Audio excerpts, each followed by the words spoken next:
பீதாசுதன் பரிஸ்டாவின் பெயராலே ஆமேன். மரியே வாழ்க. என்றரை வார்த்தை, தந்தையே இவர்களை மன்னியும், ஏனெனில் தாங்கள் செய்வது என்னவென்று இவர்களுக்கு தெரியவில்லை.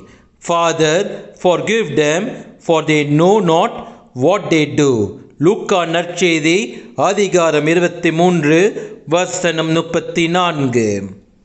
பாடுகள் பட்டு கொண்டிருக்கும் பொழுது, துன்பத்தில் உச்சத்தில் இருக்கும் பொழுது, உயிர் தன் உடலை விட்டு பிரியும் நேரத்தில், உடல் முழுவதும் உள்ள காயங்களால் ஏற்படும் வலிகளின் மத்தியில், துரோகத்தின் உச்சத்தில் தன்னை துன்புறுத்தியவர்களை மன்னிக்கும் இயேசு கிறிஸ்துவின் இந்த வார்த்தைகள் மன்னிப்பின் உச்சகட்டமாக அமைவதோடு மட்டுமல்லாமல் மன்னிப்பின் எல்லையை தாண்டி இரக்கத்தின் ஊற்றாக அமைகின்றது.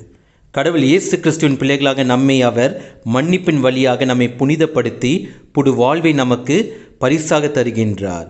இந்த புது வாழ்வை பெற்ற நாம் மன்னிப்பு என்னும் பண்பை பின்பற்றினால் இவ்வுலகமே சமாதானத்தில் நிறைந்து அமைதி பூங்காவாக அமையும். இயேசுவுக்கே புகழ். மரியே வாழ்க. ஆமேன். எதை நான் தருவேன் இறைவா, உன் இதயத்தின் அன்பிற்கீடாக. எதை நான் தருவேன் இறைவா, பாவம் என்றொரு விஷத்தால் நான் பாதகம் செய்தேன் இறைவா. பாவம் என்றொரு விஷத்தால் நான் பாதகம் செய்தேன் இறைவா.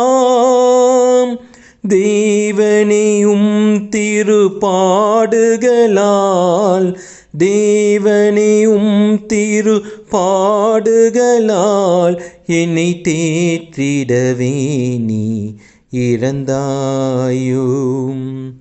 எடை நான் தருவேன் இறைவா, உன் இதயத்தின் அன்பிற்கீடாக.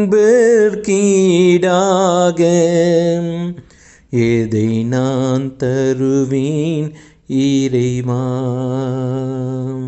எதை நான் தருவேன் இறைவா.